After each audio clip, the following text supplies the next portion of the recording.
नकली गढ़ दीदो नहीं बिना घोर घमसान, सिर टूटा बिन किम फिरैन असली गढ़ पर आन। जब यदि ये पूरी पहुंच गई ना तो मेरे को आधा मेवाड़ देना पड़ेगा, और यदि मैंने आधा मेवाड़ दिया तो फिर मेरी शक्तियां आधी। फिर और लागा जी जैसे तीर चलाने लगे, सामने से तीर है, सामने से तीर है। लागा जी ने कहा देखो रे कौन है उधर, एक एक हाड़ा जिंदा है, बूंदी नहीं गिरेगी, मेरे साथ युद्ध कीजिए, उसके बाद बूंदी गिराना। लखा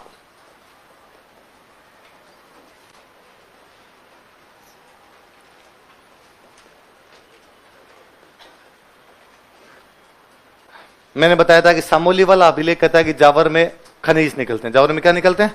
मैंने बताया शीशा जस्ता निकलता है, थोड़ी बहुत क्या निकलती है? चांदी। वो चांदी इसके टाइम से निकलने शुरू हुई, इससे पहले वो चांदी को अलग कर नहीं पा रहे थे। कोई पूछेगा चांदी की खान किसके टाइम में निकली? किसके टाइम में निकली? कहां पे? जावर में क्या प्राप्त हुई? अच्छा, जावर में यदि चांदी निकल रही है तो बताओ मेवाड़ वालों की आर्थिक स्थिति अच्छी हो रही है कि बुरी हो रही? चांदी निकल गई तो मेवाड़ वालों की चांदी चांदी हो गई, चांदी चांदी मिलने लगी, तो जावर में चांदी निकली। राणा लाखा के टाइम में एक कोई बंजारा था। कौन था? बंजारा एक जाति होती है जो घूम घूम के व्यापार किया करते, नोमेडिक हुआ करते थे, नोमेडिक मर्चेंट होते। और वो बंजारा यहां पर एक झील बनवा के गया, उस झील का नाम है पिछोला। कौन सी झील है? गांव था यहां पे पिछोली, पिछोली गांव में झील बनाई, इसलिए नाम क्या हो गया? किसने बनवाई? बंजारे कौन होते हैं? घुमक्कड़ व्यापारी। कौन होते हैं? बैलगाड़ियां रखते, घूम घूम के व्यापार करते, एक जाति हुआ करती, उस जाति को क्या बोलते? आप यूं मान तो उस टाइम की चलती फिरती रिलायंस फ्रेश थी। रिलायंस फ्रेश में सारा सामान मिल जाता है, बिग बाजार था उस टाइम, सारा सामान रखते, बैलगाड़ियां लेके इस गांव में यहां बेच दिया, फिर इस गांव में गए वहां बेच दिया, उस गांव में गए वहां बेच दिया। अच्छा, सामान बेचने काम करते हैं व्यापारी है, व्यापारी है तो पैसे वाले हैं, पैसे वाले लोग धर्म पुण्य के काम करवाते, तो ये क्या बनवा के चला गया? झील। कहां पे? उदयपुर। कहते हैं एक बार मेवाड़ में राणा जी का दरबार लगा हुआ, राणा जी के पास में एक नट आया। कौन आया? नट एक जाति होती है जो गेम दिखाते, खेल दिखाने का काम करते। नट क्या खेल दिखाता है? तो नट वाला खेल वो है, दो रस्सियां बांधता है, रस्सी पे एकदम एक पतली सी रस्सी तो पोल बांधता है, पोल पे पतली सी रस्सी लगाता है और रस्सी के ऊपर चलता है। ये नट का गेम। एक दिन राणा के दरबार में आया एक नट, और नट ने आकर राणा जी मैं नट हूं और रस्सी वाला गेम दिखाता हूं। राणा जी ने कहा इसमें क्या बड़ी बात है, दुनिया के सारे नट कौन सा गेम दिखाते हैं? रस्सी वाला। उसने कहा मैं अच्छा दिखाता हूं साहब। क्या अच्छा दिखाता है? तो उसने कहा मेरी नटनी पिछोला क्रॉस कर सकती है। नट की लुगाई क्या हो गई? नटनी। तो उसने कहा मेरी नटनी क्या क्रॉस कर सकती है? राणा जी ने कहा मैं मिला सुबह से, पिछोला पता है तुझे कितनी लंबी है, वहां तक पड़ी है ठेठ। उसने कहा साहब यदि मेरी नटनी पिछोला क्रॉस कर दे तो? राणा जी ने कहा आधा मेवाड़ तेरा। क्या दे दूंगा गिफ्ट में? उसने कहा ठीक है सर, संडे को ही लगा लेते हैं। अब संडे वाले दिन पूरे मेवाड़ में घोषणा की गई भाई नटनी पिछोला क्रॉस करेगी। दूर दूर से लोग देखने के लिए, दो पोल बांधे, एक पिछोला के इस साइड में, एक पिछोला के इस साइड में, बीच में बांधी रस्सी। अब नटनी उसके ऊपर से चल रही है, नटनी आधी पिछोला क्रॉस कर गई और जनता वोटिंग कर रही है, यस थोड़ा सा ही बाकी है, बस अब तो इतना ही। बाकी सब राजी हो रहे, राणा जी के मंत्री बैठे हुए, राणा जी के मंत्री भी राजी हो रहे हैं, एकदम वोटिंग कर रहे हैं। राणा जी का मुंह उतरा हुआ, राणा जी सोच रहे कि भाई इधर से देना है आधा, इधर से देना है, फसलें कम किधर होती है, अच्छा इधर वाले में टैक्स कम आता है, इधर वाला दे दूंगा। इतने में राणा जी को लगा कि यार ये सारे अमात्य संधि विग्रह अक्सपटलिक भिस्काधिराज बंदीपति सारे बेड़े बेड़े राजी हो रहे हैं। तो राणा जी ने जो एक कोई मंत्री बैठा था पास में, उसका रहे मंगते तू किस बात का राजी हो रहा है? उसने कहा देखो थोड़ा सा बचा है, मजा आ रहा है ना, गेम कितना अच्छा चल रहा है ना। राणा जी ने कहा थप्पड़ मारूंगा, यदि ये पूरी पहुंच गई ना तो मेरे को आधा मेवाड़ देना पड़ेगा, और यदि मैंने आधा मेवाड़ दिया तो फिर मेरी शक्तियां आधी, फिर मंत्री भी आधे, तू जाएगा? तो उसने कहा हाँ ये तो मैंने सोचा ही नहीं था, तो अब सोच ले। तो उसको लगा क्या किया जाए, तो उस नटनी का एक बच्चा था वो पास में खेल रहा था, उसने उस बच्चे को बुला के इधर आ, बच्चा जैसे खींच के थप्पड़ मारा, थप्पड़ मारा तो बच्चा रोया मम्मी, और मम्मियों का ध्यान दो चीज की तरफ हमेशा चला जाता है, उनका बच्चा कहीं भी रोए उनको पता चलता है, दूध कहीं भी उफड़े उनको पता चलता है।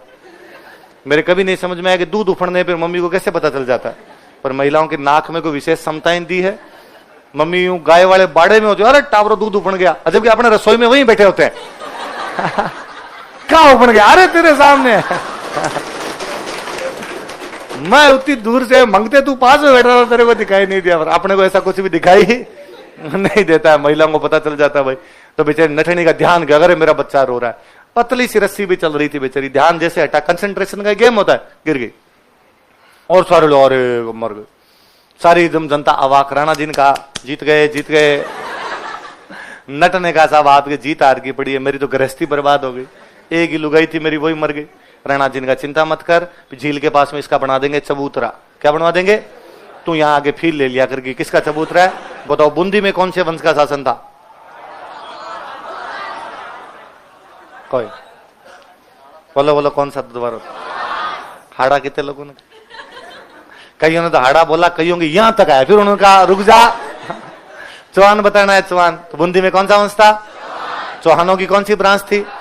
तो राणा लाखा कोई एक हाड़ा चौहानों में ब्याह करके आए। बूंदी हाड़ाओं की बेटी होगी तो क्या होगी? हाड़ी रानी। तो एक हाड़ी रानी से ब्याह करके आए। कोई ब्याह के एक दो दिन बाद में लाखा जी रानी के पास में खाना खाने के लिए गए हुए थे, और लाखा जी ने वो खाना खाने से जस्ट पहले रानी से पूछा, और तुम्हारा मन तो लग गया? जी लग गया, यहाँ पे सब एकदम ठीक है, तुम्हारे को दिक्कत तो नहीं, कुछ चीज की कमी हो तो मुझे बताओ। रानी ने कहा कि हाँ मन लग गया। कैसा लगा हमारा चित्तौड़? अच्छा है। अच्छा है मतलब ज्यादा अच्छा नहीं लगा तुम्हें? उसने कहा नहीं नहीं अच्छा है, मैं कब करी, ज्यादा अच्छा नहीं लगा, पर बूंदी बूंदी है। लाखा जी खाना खाने वाले थे, लाखा जी ने होल्ड किया एक बार। लाखा जी ने कहा ये रिपीट करना लास्ट वाली लाइन। उसने कहा अब चित्तौड़ बहुत अच्छा है लेकिन बूंदी से अच्छा। लाखा जी ने कहा इसका मतलब तूने चित्तौड़ पूरा देखा ही नहीं, वो आगे से उधर से देख के आई थी, वो आगे वाले गोरा बादल के महल, पद्मिनी के महल वो देख लिया। उसने कहा पूरा देख लिया पर बूंदी बूंदी है, आओ कभी ससुराल में, मैं दिखाती हूँ आपको। इस बार शादी में जल्दबाजी में, इस बार रहना पूरा दिखाऊंगी, बूंदी वाकई बहुत सुंदर है। लाखा जी ने कहा हो ही नहीं सकता, दुनिया में सबसे अच्छी कोई जगह है तो कौन सी है? चित्तौड़, और चित्तौड़ से अच्छी कोई दूसरी जगह हो ही नहीं सकती। तो रानी को लगा कि राजा का मूड चेंज हो रहा है, तो रानी ने कहा अरे मत ऐसे ही कह रही थी, चित्तौड़ अच्छा, चित्तौड़ अच्छा, जिमो जिमो आप तो जिमो। राजा ने कहा नहीं नहीं मैं सीरियस हूं, सही बता, चित्तौड़ अच्छा है या बूंदी अच्छी? रानी ने कहा फिर तो बूंदी है। गांव में कहते हैं भाई महिला को अपने पीहर अच्छा लगता है सबसे, है? पीर की चिड़कली चौकी लगे, पीहर की तो चिड़िया भी अच्छी लगती। लाखा जी ने कहा पक्का? उसने कहा अब जो है वो तो है, इसमें कच्चा पक्का तो मैं कुछ कह नहीं सकती। लाखा जी ने खाना खाया नहीं, बाहर आए, बाहर आके सेनापति को बुलाया कि सेना तैयार करो, बूंदी पर आक्रमण करेंगे। दुनिया का सबसे अच्छा किला चित्तौड़ है, लेकिन रानी का कहना है कि इससे भी अच्छा किला कौन सा है? बूंदी। इसलिए राणा लाखा बूंदी गिरा देगा। पहली बात चित्तौड़ से अच्छा है नहीं, यदि है तो मैं गिरा दूंगा। अब भाई लोगों को पता चला तो लोगों ने कहा यार क्या कर रहे हो, 4 दिन पहले तोरण मार के आए थे, आज वहां पे तलवारें मारोगे, अगले क्या सोचेंगे यार कि ठीक बेलखना जमा